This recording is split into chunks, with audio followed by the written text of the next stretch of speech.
combien y a-t-il de temps que cela lui arrive? Inspiré de Marc 9, 19 à 29. Toi qui m'écoutes maintenant, arrête-toi 1 minute. Respire profondément. Pose ta main sur ton cœur et demande-toi, depuis combien de temps cela t'arrive-t-il? Cette oppression silencieuse, cette colère sans explication, ces pensées de honte que tu caches derrière ton sourire, cette paralysie invisible dans tes projets, ces rêves brisés avant même d'avoir pris leur envol, ce rejet, cette solitude, cette peur, cette nuit qui ne finit pas. Oui, Jésus pose encore cette question aujourd'hui, pas parce qu'il ignore la réponse, mais parce qu'il veut te conduire à la racine, là où tout a commencé. Parce qu'il est venu te libérer, te restaurer et te repositionner dans ton appel, ta destinée, ta lumière. Combien y a-t-il de temps que cela lui arrive? Marc 9:21. C'est une question pour réveiller ta conscience. C'est une question pour briser le silence que tu entretiens avec ta douleur. C'est une question pour ouvrir la porte à une guérison profonde, surnaturelle, divine. C'est une question que seul Dieu peut te poser avec autant d'amour, autant d'autorité. Aujourd'hui, ce n'est pas une simple prière que tu entames. C'est un voyage spirituel de 100 heures, où chaque mot, chaque souffle, chaque silence va démolir les forteresses que l'ennemi a bâties depuis trop longtemps. Durant ces 100 heures, tu vas reconnecter ton cœur à Dieu, renouveler ton intelligence, déclencher l'intervention divine, briser les liens cachés, écraser les autels anciens, reprendre possession de ton identité, ressusciter ta foi, allumer ta lumière et marcher enfin dans la puissance de ta destinée. Car tout comme ce Père qui s'est écrié « Je crois, viens au secours de mon incrédulité », tu vas toi aussi crier à Dieu. Tu vas crier et le ciel va répondre. Ce programme n'est pas un simple contenu YouTube, c'est une invasion céleste dans ta vie. C'est un choc prophétique dans ton âme. C'est une formation céleste, une école de la foi, de la vérité, de la guerre spirituelle et de la restauration. Mais avant d'aller plus loin, je t'invite à faire ceci. Ferme les yeux, pose la main sur ton cœur. Dis à Dieu, je suis prêt. Même si j'ai peu de foi, je suis prêt. Parle-moi, transforme-moi, délivre-moi. Puis rouvre les yeux. Abonne-toi, car ce voyage ne fait que commencer. Commente, car ton témoignage va inspirer d'autres. Partage, car ce feu ne doit pas rester que chez toi. Car aujourd'hui, Dieu te pose la question. Combien y a-t-il de temps que cela t'arrive? Et aujourd'hui, c'est la fin du cycle. C'est le commencement de ta délivrance. Toi qui écoutes, avant de chercher la délivrance, avant de demander un miracle, Dieu veut t'amener à un lieu sacré en toi. Un endroit que tu as longtemps évité.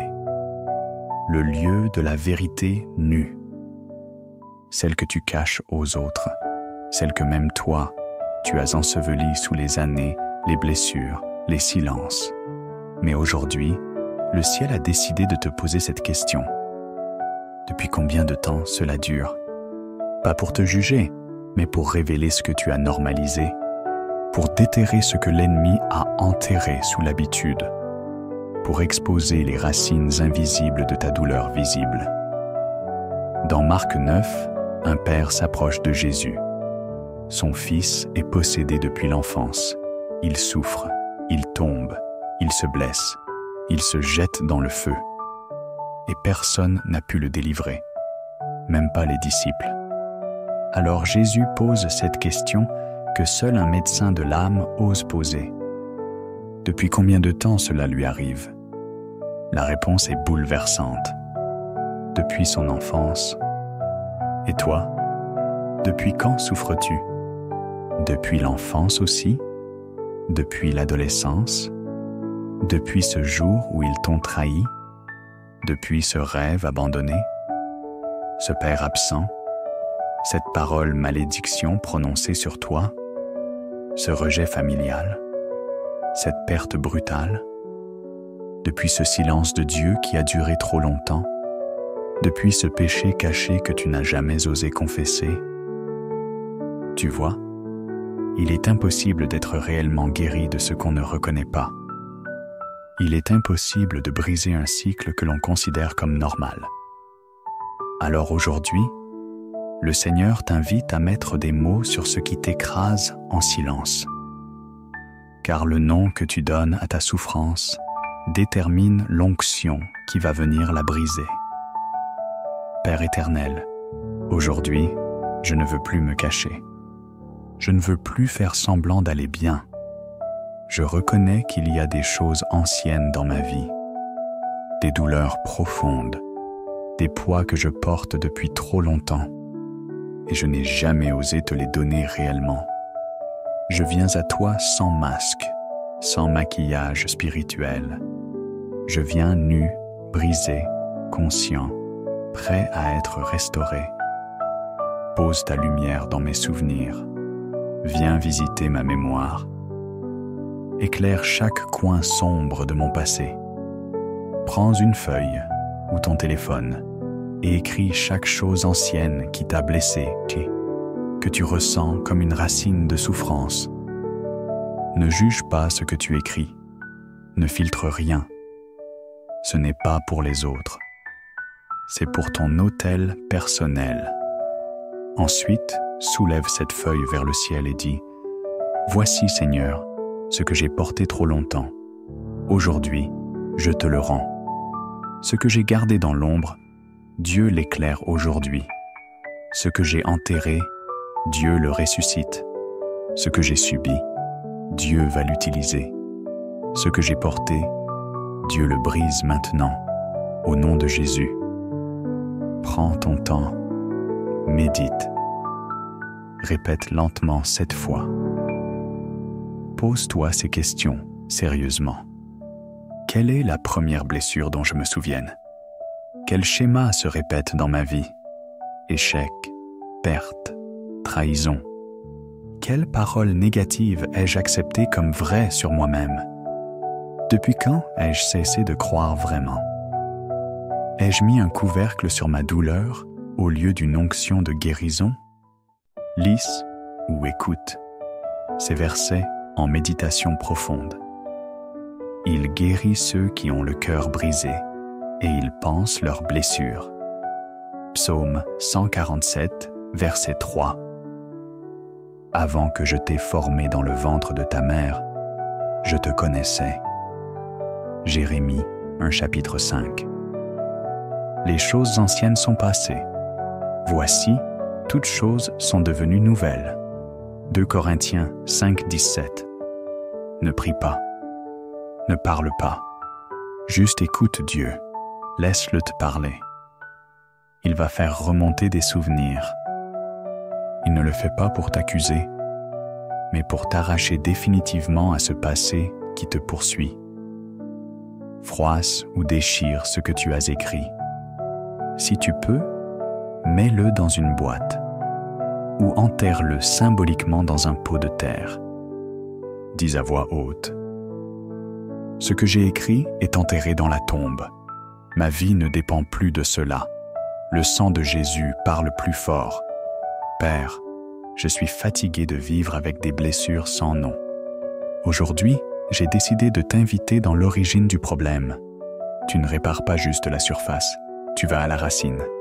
Alors viens dans mes souvenirs, viens dans ma famille, viens dans mon enfance. Viens dans mes pertes, dans mes trahisons, dans mes hontes, dans mes silences. Viens, Jésus, et transforme-moi. Je ne veux plus fuir cette question. Combien de temps cela lui arrive? je veux y répondre avec foi, car maintenant, je suis prêt à en sortir. Si tu as ressenti quelque chose aujourd'hui, ne garde pas ça pour toi. Abonne-toi pour continuer ce chemin de restauration. Commente ce que Dieu a révélé dans ton cœur. Partage cette prière à quelqu'un que tu sais en train de souffrir en silence. Toi qui m'écoutes, tu veux croire, mais une partie de toi a été tellement blessée que croire semble dangereux. Tu dis « Je crois », mais ton cœur murmure « Et si rien ne changeait ?»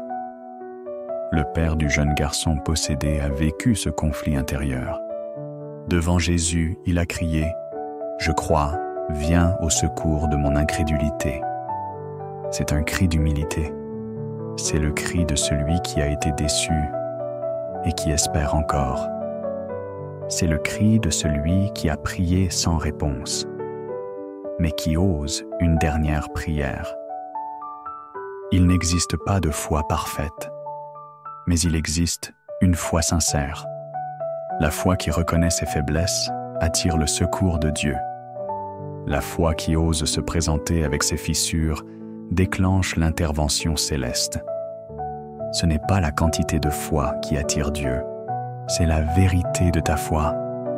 Seigneur, je crois, mais j'ai peur. Je crois, mais je me souviens des prières sans réponse. Je crois, mais parfois je doute. Je crois, mais je me suis endormi dans la douleur.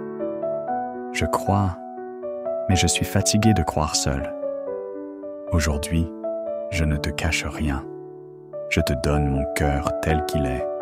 Viens au secours de mon incrédulité. Action prophétique. Mets ta main sur ton cœur et déclare « Mon cœur appartient à la foi. Le doute ne m'habitera plus. » Puis élève ta main droite et proclame « Je choisis de faire confiance, même quand je ne comprends pas. » Déclaration à répéter 7 fois. Ma foi ne repose pas sur mes émotions, mais sur la fidélité de Dieu. Méditation biblique. Le juste vivra par la foi. Habacuc 2:4. Sans la foi, il est impossible de lui être agréable. Hébreux 11:6.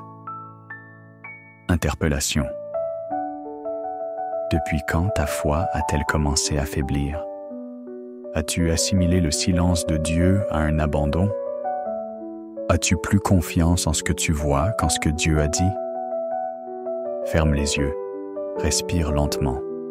Imagine Jésus te dire « Je vois ta foi, même petite, elle me touche. Seigneur, je te rends ma foi blessée. Je t'offre mes doutes. Restaure en moi une confiance ferme, solide, vivante. Que ma foi, même fragile, soit la clé de ma délivrance. » Toi qui écoutes cette prière, as-tu remarqué que certaines douleurs t'ont rendu silencieux? Tu ne cries plus, tu ne loues plus, tu ne parles plus à Dieu avec la même intensité. Ta voix spirituelle est enfermée, étranglée, bâillonnée.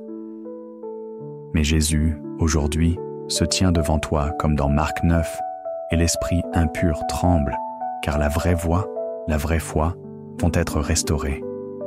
Il y a des esprits qui rendent les âmes sourdes à la vérité, muettes face à la prière.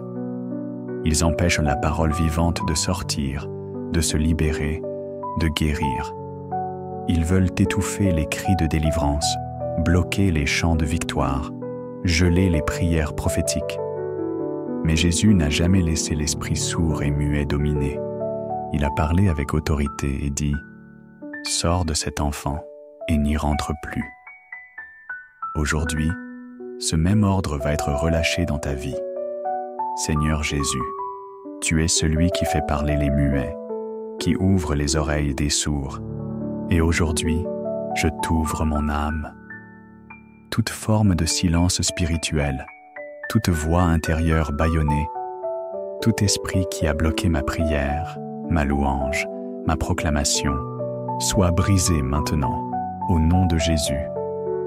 Je reprends ma voix, je reprends mon autorité, je proclame la vie, la foi, la lumière dans mon atmosphère. Trouve un espace calme, place ta main sur ta gorge et dis à voix haute 3 fois. Ma bouche louera le Seigneur, mon âme crie à Dieu, ma voix est restaurée. Puis, lève les 2 mains et proclame. Je suis libre de prier, de louer, d'intercéder. Mon silence devient puissance. Ouvre tes lèvres et ta bouche publiera ta louange. Psaume 50 et 1,17. Il fait entendre les sourds et parler les muets. Marc 7h37. Je ne resterai plus silencieux. Mon adoration traverse les murs. Mon cri est une arme. Mon intercession brise les chaînes. Dis ce que tu ressens. Parle à Dieu librement. Prie en langue si tu peux. Chante un chant d'adoration simple. Tu es digne, Seigneur. Tu es saint. Seigneur, je refuse d'être muet spirituellement. Je refuse de laisser l'ennemi voler ma voix. Je déclare que je suis un intercesseur. Ma voix est un instrument entre tes mains. Mes cris sont des flèches de feu. Mes soupirs sont entendus au ciel. Et dès aujourd'hui, je redeviens un guerrier de prière. Abonne-toi pour fortifier ta voix spirituelle, jour après jour. Commente même une simple phrase de victoire. Partage, car quelqu'un d'autre est réduit au silence et tu es son canal de libération.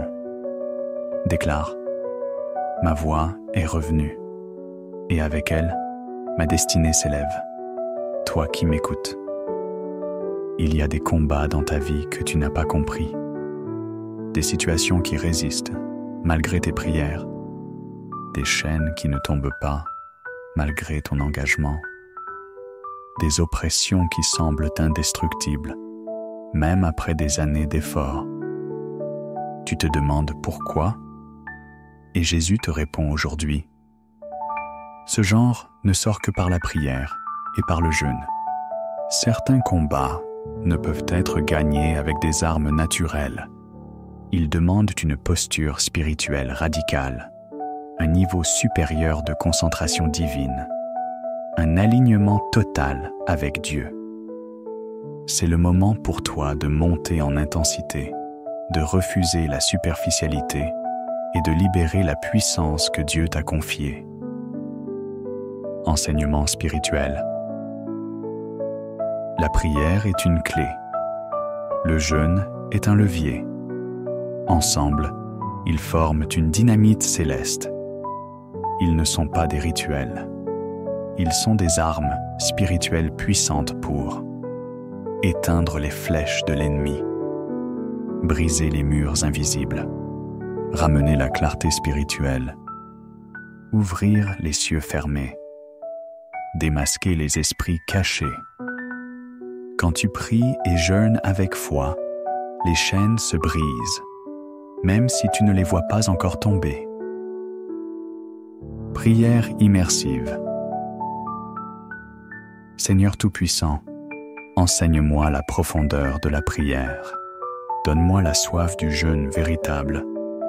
Je veux te chercher non pas seulement avec ma bouche, mais avec tout mon être, mon ventre, mon temps, mon corps. Brise en moi la paresse spirituelle. Délivre-moi de la distraction. Ramène-moi dans la chambre secrète. Allume le feu de l'intimité avec toi. Car je crois que certains démons ne partiront pas tant que je ne serai pas radical. Prends ton agenda ou ton téléphone maintenant. Programme un temps de prière quotidien. Fixe. 6 heures du matin, 20 et 1 heure du soir. Choisis un jour dans la semaine à venir pour jeûner au moins jusqu'à midi, en te concentrant sur un sujet précis. Ensuite, dis à voix haute, « Je suis un intercesseur en feu. Ma vie de prière est une arme. Mon jeûne ouvre les portes du ciel. Je cherche l'Éternel de tout mon cœur. Psaume 119, 2. Quand tu jeûnes, parfume ta tête, afin que ton Père, qui voit dans le secret, te récompense. Matthieu 6, 17 à 18. La prière fervente du juste a une grande efficacité. Jacques 5h16. Ma prière est puissante. Mon jeûne est un feu. Ma foi est une arme. Mon intimité avec Dieu change tout. Pose-toi ces questions. Quand as-tu vraiment prié avec passion pour la dernière fois? As-tu jeûné pour ta destinée ou seulement pour tes besoins? As-tu construit un autel d'intimité ou vis-tu sur les restes des autres? Ferme les yeux. Chante doucement. Jésus, je te cherche. Remplis-moi de toi. Laisse ton âme s'imprégner de sa présence. C'est dans ces silences que le ciel t'équipera pour des combats invisibles. Père, je reconnais que certaines batailles ne peuvent être gagnées que dans le secret. Je te donne mes habitudes, mes agendas, mes excuses. Réveille en moi le guerrier endormi. Réveille en moi l'intercesseur enterré. Réveille en moi le veilleur spirituel. Je veux te chercher plus fort que mes besoins. Je veux te poursuivre plus que mes rêves. Enseigne-moi la puissance de la prière brûlante. Entraîne-moi dans la profondeur du jeûne véritable, car je suis né pour ce combat. Et avec toi, je suis déjà plus que vainqueur. Abonne-toi pour recevoir d'autres armes spirituelles. Commente. Je suis prêt pour une vie de feu. Partage à quelqu'un qui a perdu la discipline de la prière. Déclare. Je suis un homme, une femme d'autel. Mon jeûne a du poids. Ma prière fait trembler l'enfer. Toi qui écoutes, as-tu déjà connu cette sensation? Le moment où tout semble s'éteindre. Le moment où tu n'as plus de force, où tu n'as plus de voix, où ta foi chancelle. Les gens autour de toi commencent à dire que c'est fini pour toi, que tu ne te relèveras pas, que tu as tout perdu. Mais ils oublient une chose. Dieu n'a pas encore parlé. Dans Marc 9, après que Jésus ait chassé l'esprit, l'enfant tombe au sol. Il est inerte. Il semble mort. Mais ce n'était pas la fin, c'était le point de bascule, le moment juste avant la main du Maître. Il existe des transitions spirituelles que les autres prennent pour des fins.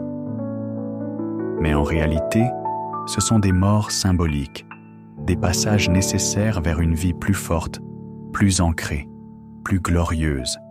Parfois, tu dois tomber pour ressusciter dans une nouvelle dimension.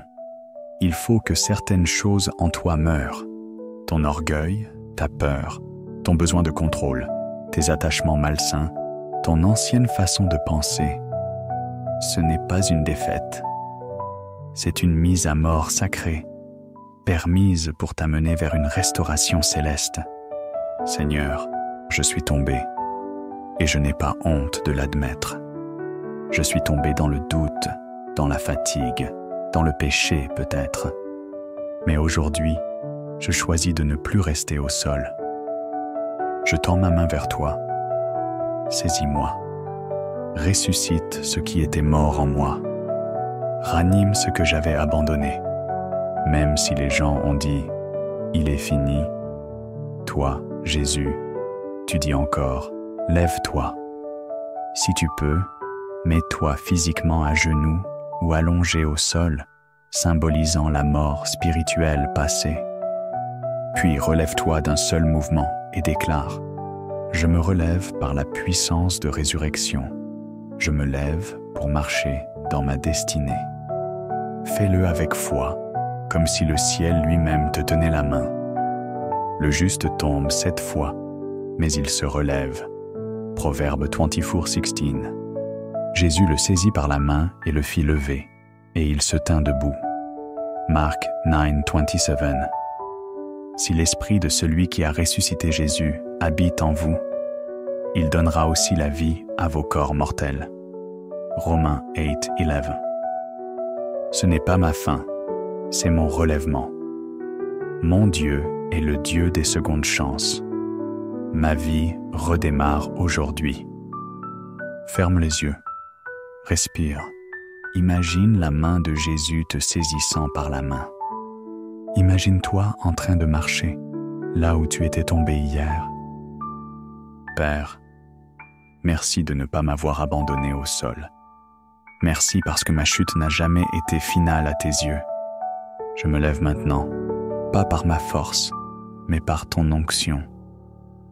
Tout ce qui semblait mort en moi, mes rêves, ma foi, mes dons, ma pureté, ma joie, je les ressuscite par la puissance de ton esprit. Je suis vivant, je suis debout, je suis restauré, et je te suivrai jusqu'à l'accomplissement complet de mon appel. Abonne-toi pour ne plus marcher seul dans ta résurrection.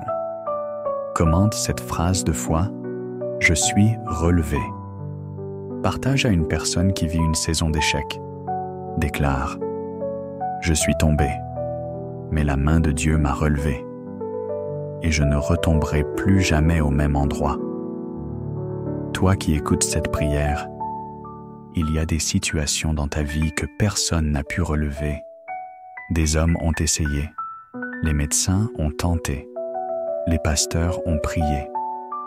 Tes efforts ont échoué. Et tu t'es demandé, est-ce que quelqu'un a vraiment le pouvoir de me sortir de là? La réponse est claire, simple, puissante, oui. Et ce quelqu'un, c'est Jésus. Quand Jésus saisit ta main, même l'impossible doit s'incliner. Il ne t'invite pas seulement à marcher, il t'autorise à régner. Il ne te tend pas la main pour te consoler. Il la tend pour t'investir de son autorité. L'autorité de Jésus ne ressemble à aucune autre. Quand il parle, les démons fuient, les morts entendent, la tempête se calme, les cœurs s'ouvrent. Mais voici la bonne nouvelle. Il ne garde pas cette autorité pour lui seul. Il la transmet à ceux qui lui appartiennent. Dans Luc 10:19, Jésus dit « Voici, je vous ai donné le pouvoir de marcher sur les serpents et les scorpions et sur toute la puissance de l'ennemi. » Tu n'es pas un spectateur de miracles. Tu es héritier d'une autorité divine. Seigneur Jésus, aujourd'hui, je te tends la main. Saisis-moi, relève-moi, mais surtout, investis-moi de ton autorité. Que ton autorité devienne ma nouvelle façon de vivre. Que je parle avec foi, que je marche avec puissance, que je décide en alignement avec le ciel. Je ne suis pas faible. Je suis un fils, une fille du roi. Je ne suis pas dominé. J'ai reçu autorité sur tout ce qui voulait m'écraser. Pose ta main droite sur ton cœur. Puis pose cette même main sur ta tête et proclame « Je marche dans l'autorité de Jésus. Mon identité est scellée dans sa victoire. Ce qui m'écrasait me craint désormais. » Maintenant, déclare à voix haute 3 fois « Par l'autorité de Christ, je me lève. Par l'autorité de Christ, je commande. Par l'autorité de Christ, je triomphe. Tout pouvoir m'a été donné dans le ciel et sur la terre. » Matthieu 28:18. Il nous a ressuscités ensemble et nous a fait asseoir ensemble dans les lieux célestes en Jésus-Christ. Éphésiens 2:6. Ce n'est plus moi qui vis, c'est Christ qui vit en moi. Galates 2:20. L'autorité de Jésus est en moi. Je ne suis plus dominé par le mal. Je suis un conquérant. Je parle et le ciel m'entend. Ferme les yeux. Imagine Jésus poser sa main sur ton épaule. Écoute-le te dire « Je t'ai donné mon nom, mon autorité, ma puissance. Marche avec assurance. Seigneur, je t'honore comme roi. Tu as vaincu le péché, la mort, le diable. Tu as triomphé de la croix, de l'enfer et du tombeau. Et maintenant, tu me dis que je suis héritier de cette autorité. Je la reçois, je la prends, je m'en revêts comme d'un manteau de feu. Je marcherai dans l'autorité de ton nom. Je prierai avec puissance. Je vivrai avec audace. Car en toi, je suis plus qu'un vainqueur. Abonne-toi pour te former à régner comme Christ. Commente. J'ai reçu son autorité. Partage à une personne écrasée par la peur ou la honte. Déclare. Je marche dans l'autorité du roi des rois. Ce que je dis dans le nom de Jésus s'accomplit dans ma vie.